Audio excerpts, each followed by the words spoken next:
So right now, the thing that's happening is the House of Representatives is passing the version of the COVID relief bill that passed the Senate on Saturday. This bill is huge. It's $1.9 trillion, and it is exactly what Joe Biden had asked for when he came into office, which is a huge victory. It cannot be overstated what a huge victory for Joe Biden this is. And, you know, they talked about this on Pod Save America, some of the things that are in the bill, because there are a lot of things that are in the bill. But I'd really like to drill down a little bit about things that are in the bill that directly improve the lives of women. Because, first of all, we are half the goddamn country, and we're responsible for most of the care work in this country: child care, elder care, hospitality work, working in restaurants. So leaving women behind, to borrow words from Pretty Woman, big mistake. Huge. Huge. Big mistake. Big. Huge. So, Alyssa, what are some things in this COVID bill that people who are women or people who like women a lot should be excited about? Well, first, one thing that's worth mentioning is that there are, of course, things that were not included in the bill that people are not happy about. But Joe Biden's first piece of legislation was $1.9 trillion to help working families. Donald Trump's only signature piece of legislation was $1.9 trillion in tax cuts for rich people. So worth just flagging that one. Oh, wow. Exactly the same amount of money? I think it's really, I read a couple articles and it's like really close to the same. That's so petty. I love it. Right? Well, maybe it's probably not petty on purpose because Biden doesn't seem like a petty guy, but I love the accidental pettiness of it. That is, it's kind of like the world helped Biden troll Trump. Yeah. Thank you, world, I guess. Thank you. Well, one thing that in the news witchiness of it all that you and I are very excited about is that just 2 weeks ago, we had Congresswoman Rosa DeLauro on, who was talking about some of the important components of this bill that she hoped to see. The fully refundable child tax credit for 2021, increasing the amount from $2,000 to $3,000 per child, aged 6 to 17, and $3,600 for children under the age of 6. This bill will help 10 million kids living in poverty. The bill, I mean, that's like, it's fucking huge. That is so unbelievably important. I'm excited for all of the families that this is going to help and all the kids that are going to be lifted out of poverty. On another level, I am so excited for Representative DeLauro, who has worked her entire career. Life.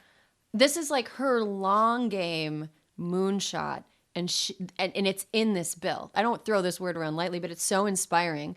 She just never gave up on trying to get this through. She never gave up, and it's so important to understand exactly what this means. The American Family Act legislation to permanently expand and improve the child tax credit was reintroduced by DeLauro and has for many, many years. This bill would make the full value of the credit available to low-income people who are currently ineligible or only receive a portion. And for the second half of this year, it would have the federal government send advanced payments of the credit to Americans in periodic installments. Erin, this is akin to a guaranteed income for families with children. That's huge. That is so, like, there are so many things about this country that are way behind, especially when it comes to the way that we treat mothers and that we treat families in general. And to at least start to bring it in the direction that it needs to go is so huge. And like, it would have, if you would have told me a year ago when the pandemic was first, you know, kind of digging in and getting ready to fuck our entire lives up. It's March 2021. Joe Biden is the president, and he has passed one of the most economically progressive relief bills in American history. I would have been like, what? And that's not even just you saying it. Bernie Sanders said it, that this is the most progressive bill that will help more families than basically anything ever. It's really, I'm kind of not done quite internalizing what it is yet, because there's so much in here. Another thing that's in here that is huge, that'll make a huge difference to people who maybe don't have kids, even though lifting families out of poverty helps everybody. Yeah. But here's something that will directly help people who don't have kids. it would make student loan forgiveness tax-free as long as it happens before 2026. Look, it's basically serving up the ball and being like, hey guys, take Elizabeth Warren's double dog dare and do it. Fucking do it. Forgiving student loans and making that forgiveness tax-free would help so many people. Like so many people. And I'm saying that as a person who paid off their student loans. Me too. I don't want other people to have to go through the same shit that I went through. It sucked. It was an albatross around my neck financially through my 20s into my 30s. I don't think other people should have to go through that. I think the amount of interest people pay on their education is just fucking crippling and terrible. So, you know, the student loan forgiveness kind of like it tees up some kind of promising stuff. We just have to win the House in 2022 and get rid of the filibuster. I think we could probably get rid of the filibuster in 2022. Okay, it also has rental assistance, which is great for people who don't own their homes, obviously. And here's something that's buried in there. They mentioned this on Pod Save America, but I really want to emphasize this. It would 100% cover the cost of COBRA premiums for people who lost their jobs during the pandemic. Alyssa, huge. You're familiar with how much COBRA premiums are. Yes. They're not cheap. It is probably akin to most people's rent payment, if not more. I mean, we talked about money last episode. Do you mind sharing how much you pay for your health insurance premiums a month? Yes, about $1,900. Okay. I pay $900 a month because I'm on WGA's COBRA. Yeah, that's good.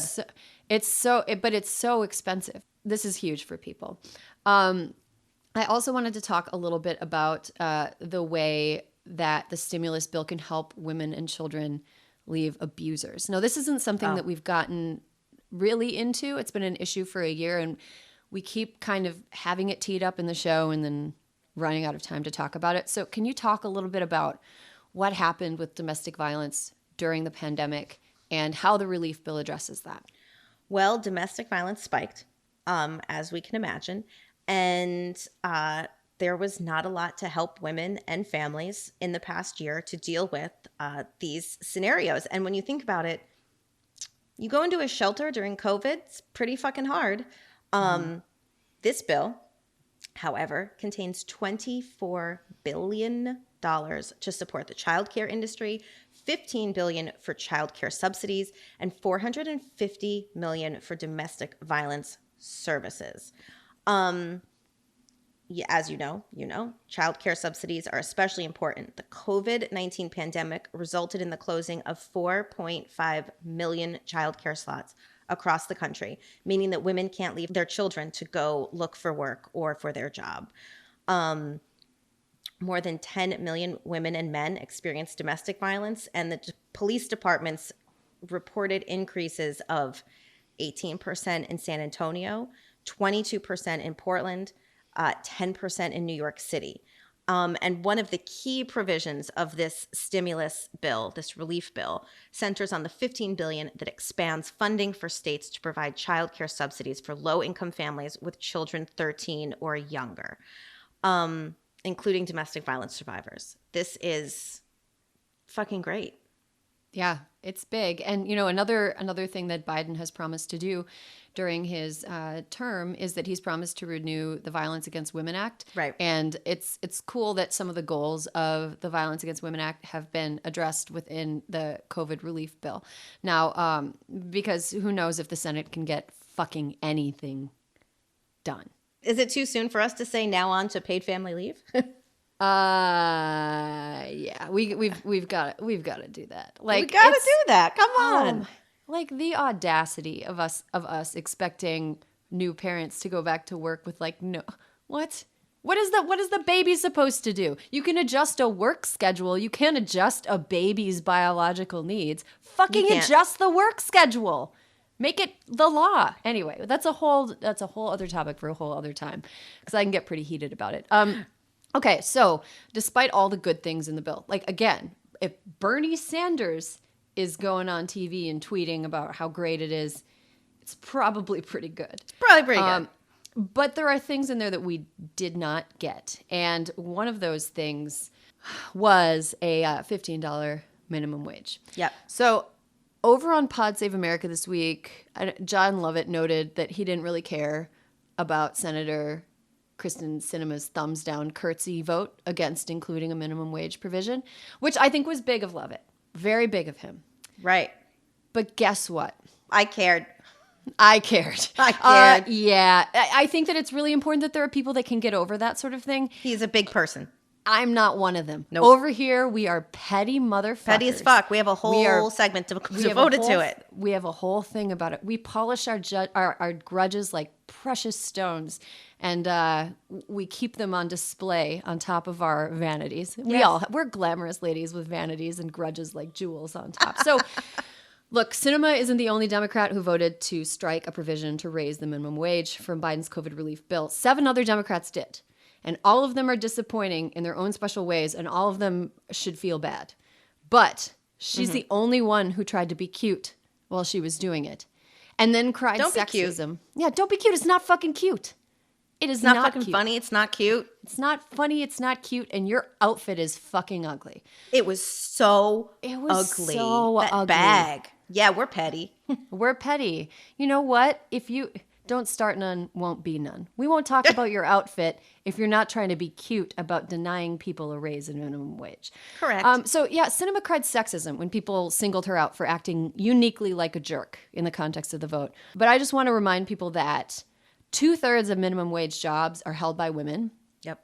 So maybe bringing up sexism right then wasn't the greatest idea. But then again, I'm not a politician. So here to give Kristen Sinema a piece of her mind this week is a special guest roaster.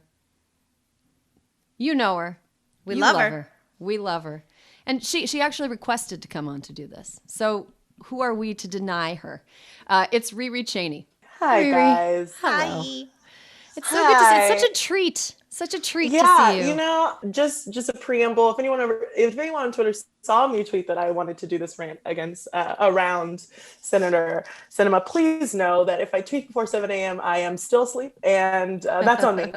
But I'm gonna do this really quickly. Senator Sinema from Arizona voted against the minimum wage increase. She did it in a manner that felt, to quote a really rational human, Tom Cruise, glib. You're glib. And here's what really frustrated me about it. I watched the clip a couple of times, and it wasn't just the action of using a thumbs down. That has been established. It's happened before on all gender lines. It was in part the, cutesy, cutesified dip that she did when it does it. Do women's bodies get policed? Sure. But when it's against a matter that would benefit largely women in this country, a lot of people who really need a lot of help right now, I'm gonna have a problem with it because it shows a lack of seriousness on for your constituents and for your nation. And also because it was in the middle, she seemed to be in the middle of a conversation in passing that she was having with the people around her. Like she walked by, like she was like heading to go get a froyo, like, I'll be right back. Let me just go vote against helping people who are deeply in trouble right now and really need our help. And that fucking pisses me off. Also, it really upsets me that her response to it was, one, that's a sexist attack. Yeah, a lot of things are sexist, but this isn't. In this moment right now, you cannot act like you don't know that people weaponize, especially white women weaponize the idea that they are cute and they can make a little slide sort of body motion comment look, and it'll be looked at as something, innocuous and it doesn't matter, but it really is weaponized against the people in your community. And that really is very frustrating. Also, separately, she released a statement saying that anyone who works full-time shouldn't live in poverty. Cut that shit. No one should live in poverty, and I'm done with it. If you're going to be a feminist, what's feminist? Taking care of everyone. If you're going to be someone who, politicizes your queerness, what's queer intersectionality? And don't come back out here saying that it is sexist against you when it only benefits you, because I'm done, point blank, period, and I'm out. I'm golf clapping that. That was Thanks, guys. great. Riri. I got so hot.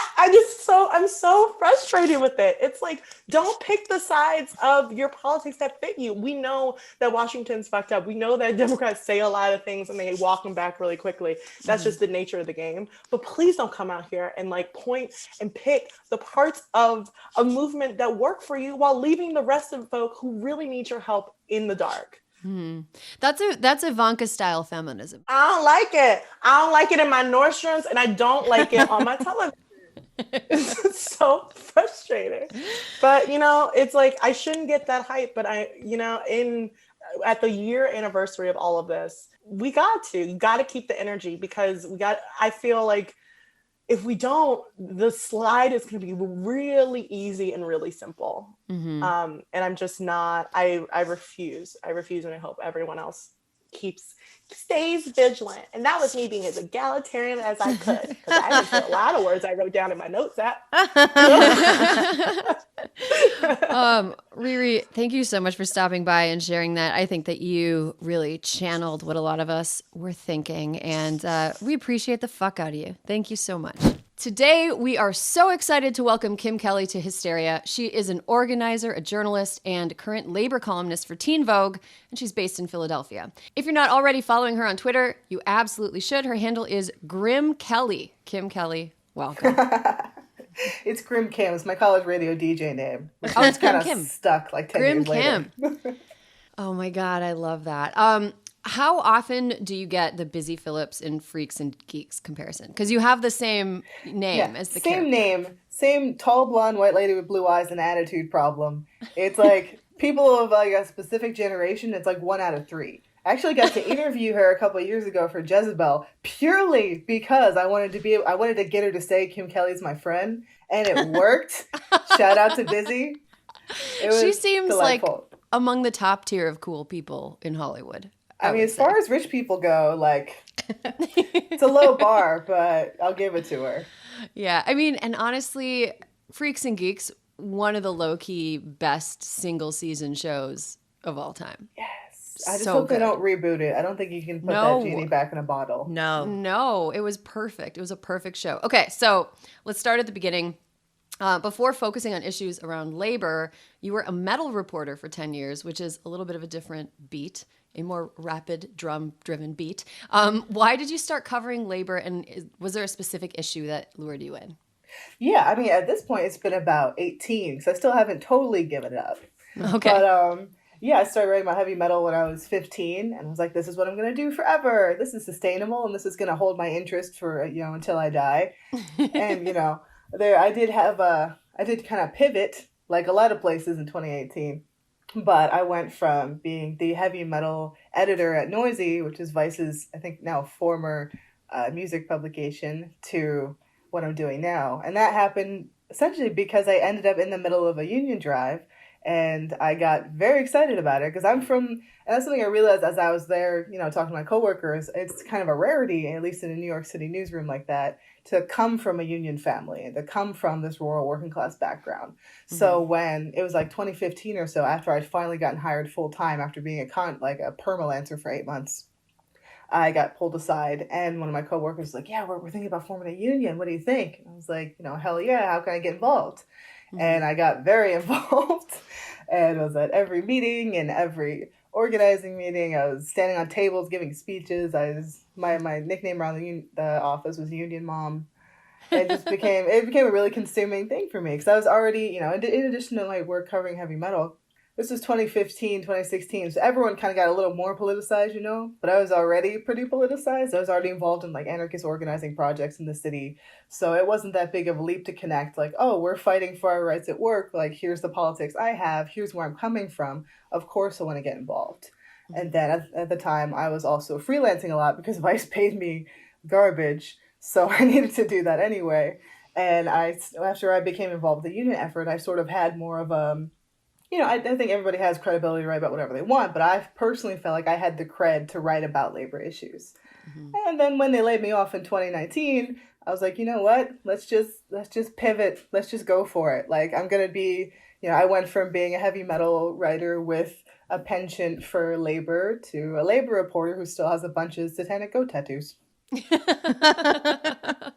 And Kim, what makes today so wonderful having you on Hysteria to talk about labor issues is that this is in fact how you and I became friends. It's how we met. It is how we met and how we became friends, because when you worked on the effort at Vice to unionize the editorial team, Vice thought, what a delicious thing. We'll have Alyssa lead the management side of negotiations. This woman from the White House who got her start with Bernie Sanders. And so that period of time did lead me to a life of Zoloft and Xanax because I was so distraught to have to be doing this. But at the same time, I got to know you so well. Lauren Euler, who was also in the negotiations as part of the leadership team with you, became the co-writer of my books. And so it's really fucked up, but also kind of awesome that this is where we have landed. This is where we have landed. I gotta tell you too, like, we totally knew. We were like, Alyssa hates this. Like, somebody found somebody found your Instagram. We would see you posting about wine and stuff after a long session. It was like, man, I wish you could just come drink with us. Like, it sucks they're making her do this. Like, we could tell, like, she's not one of them. Just for the record, I know the post you're referring to because it was my 40th fucking birthday. We negotiated like the day after or the day before my birthday. And I just went and I had adopted Petey the cat and he still ate his dinner in the bathroom. I just laid out and I just drank wine on the floor with Petey and just cried because I'm like, this is so awful. I don't want to be doing this. But we did end up with, I think, what was called one of the richest packages in labor negotiations. That's what, I mean, that's what the lawyers said. We were just like, hell yeah, I can buy groceries this week. It was a moment. I'm glad it worked out. Yes. But the most important thing now is that you have been the one person I have been following religiously to keep up with what is happening with Amazon down in Alabama. So can you give us the Cliff's Notes version of what's going on with the Amazon unionization vote and the impact it would have for the future of unions in the country if they do vote to unionize? So, Cliff Notes. Essentially, 5,800 workers at Amazon facility, fulfillment center, as they call it, very big brother, in Bessemer, Alabama, which is kind of this very impoverished exurb of Birmingham. It's like 16 miles away, but it's one of the poorest cities in the state. They have been fighting to organize a union. This has been going on for months and months. It is a mail-in election. So instead of walking up and dropping your ballot in and having it be done, it's a longer process where the workers have to mail in their ballots. The ballots were sent out on February 8th, and they have until March 29th to get them in. And then out of that, out of the workers that voted, if the majority votes yes, then they have a union. And this is huge because people have tried to organize around Amazon before, but that's like organizing around, like trying to organize New York City. Like, it's just a huge sprawling behemoth of a place. But these workers who are predominantly Black, predominantly led by Black women specifically, like this effort, there are folks who are making $15 an hour to just destroy their bodies, be treated like robots. They're like, you know what? We've had it. We are going to do something about this. And there's been a huge upswell of public support. A bunch of government officials and politicians have been going down there. There's been a ton of attention on the effort. And Amazon has been working overtime, ironically, to try and bust the union. They've been trying to mess with the election. They've been doing all kinds of nefarious shit, essentially, to make sure this doesn't happen. Because they know if this happens, this is only going to be the first domino. Right. Once this warehouse falls and sets that precedent, any warehouse and any Amazon facility in the U.S. now knows, like, oh, they did it, we can do it. Because, like, if this group of workers who are already marginalized, already dealing with, being crushed under the pressures of life in general, they're in Alabama, which is a right-to-work state, which is very anti-union, in a very red state, in terms of the government at the very least, and they're the kind of place that Jeff Bezos runs to when he thinks, okay, I can just exploit and extract every ounce of profit and capital out of this place and I'll be safe. And the workers there have shown him, like, you're not safe anywhere, little man. Like, we're going to show you exactly what worker power looks like. So that's where we're at. And if they do vote to unionize, that is just the beginning of the process for them, right? Oh, yeah. This is the beginning of the story. Because once you vote to unionize, if nothing goes weird with the election and Amazon doesn't pull any last minute Hail Marys, then they'll have their union, but then they have to come up with their pattern of demands. They have to start putting together, what they want in a contract. And then they have to sit down at the table with Amazon and bargain out that contract. And I would say, as much of a pain in the ass as it was to bargain with Vice for 9 months, I would say sitting down with Jeff Bezos or whatever lackey he appoints to be in charge of that is going to be a very long and painful process, but it's such a necessary process. And I think, just the fact that these folks are showing, we can do this, you can do this too, it's going to have a huge impact. I just saw an article like yesterday saying that over 1,000 Amazon workers from across the country had reached out to RWDSU, which is the union that they're trying to join, asking about organizing. So this is historic in a bunch of ways, but it's just like, all you need to start a wildfire is a spark, right? Mm-hmm. And these workers here are holding the match. Mm-hmm. Yeah, I was at Gawker Media when we unionized, and like Hamilton Nolan was the guy leading that. Yeah, I remember seeing him at a train station. I think it was at J Street in Brooklyn, and he had just met with some people from WGA East and was like, I think we're going to unionize. And I was like, okay, Hamilton. And then about a year later, we had the meetings part after we had voted to unionize was the part that was like the most... like it took so long. Yeah, it was a lot of meetings, but ultimately what happens on the other side of it is so important. So I want to kind of zoom out a little bit. Why are like labor issues, how do they overlap with women's issues, and what role have women played in the history of organized labor? Right. I mean, the labor movement has been propelled forward by women since the jump, since the very beginning. Even if they don't always get as much attention, because welcome to the world. There have been so many incredibly impactful leaders and also just rank and file workers who are just making shit happen. Whether you're talking about, in New York City in 1911, the uprising of the 20,000, which was a strike led by Jewish and Italian immigrant women that were like all in their 20s. Or you talk about what's happening at Amazon now, which is being led by Black women to build a better life for themselves and their communities. Every story is a labor story, and every labor story has that component that makes it a women's story too. Like whether you look at even just what's happening with the economy in the wake of, the panini that we're stuck in, it's predominantly been women who are losing their jobs. And out of that, it's predominantly been Black and brown women losing their jobs. Like we always get the shit end of the stick, essentially. But even in terms of like the way unions operate, women who work at unions make more money and have more protections. It's been so impossible to get actual like gender-based protections through the actual government, but in a union contract you can do that. You can protect women and non-binary people, trans people. You can get all that stuff in your contract.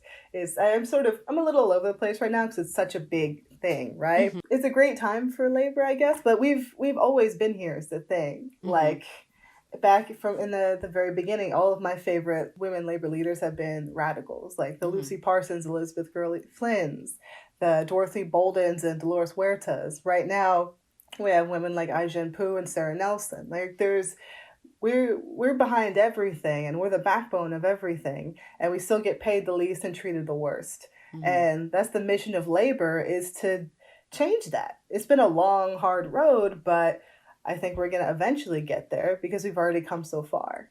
For people who don't know as much about the labor movement as they should, what are some things we now take for granted that organized labor is responsible for getting enacted?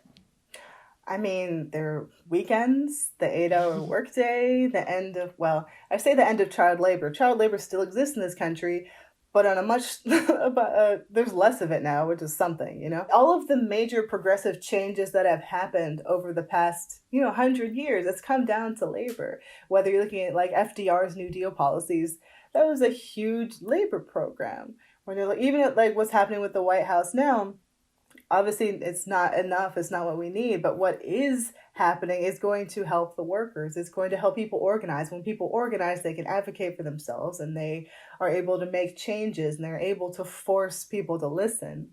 And that's the beauty of collective action, of collective worker power, right? Like when you see there's like the cute little, the image of the fish, like there's one big fish and a little fish.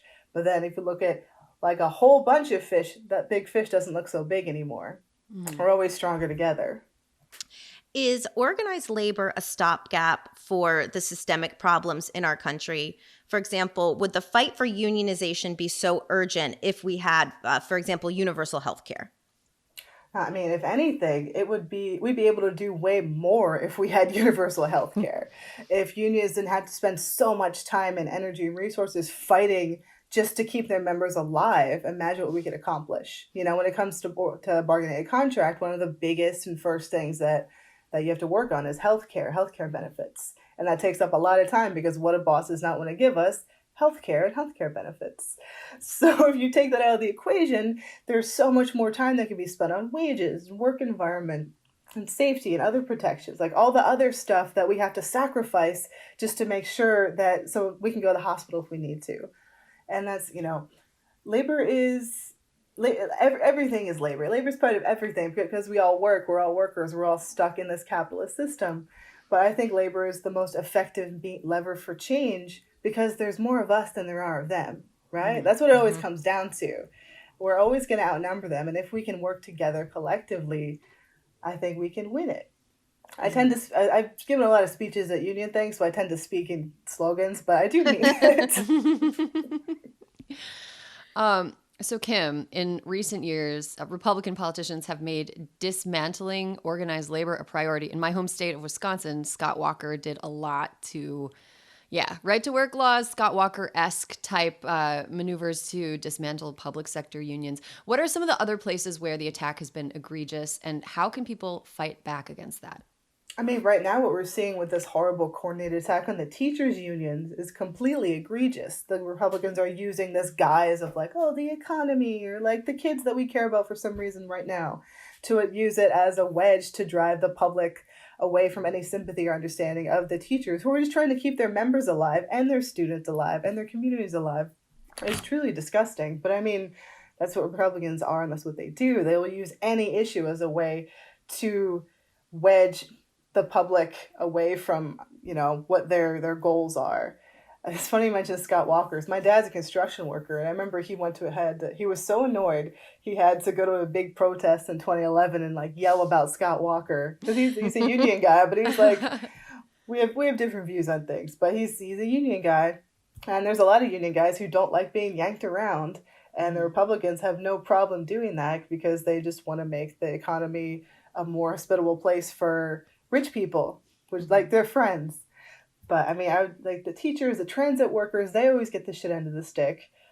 Like grocery store workers and essential workers writ large who are just, Republicans don't think that they're worth anything. I don't know, who they're paying to do their grocery shopping or who, The clapping at 8 p.m. every night, wasn't that enough do they need a union? We clapped for them, It's funny. My boyfriend works on a farm. And the clapping really didn't come in handy when we had to pay our rent, but it was a nice idea. He didn't get to see it because he was at work, but it's a funny thing. Like they think we're real dumb. They think like the harder you work, the stupider you are, and that's eventually going to destroy them. But just waiting for that. Well, Kim, I wish we could continue having this conversation, but we are out of time. Thank you so much for stopping by. We've got to have you back to talk more when Amazon gets that union. We would love to talk more to you about that.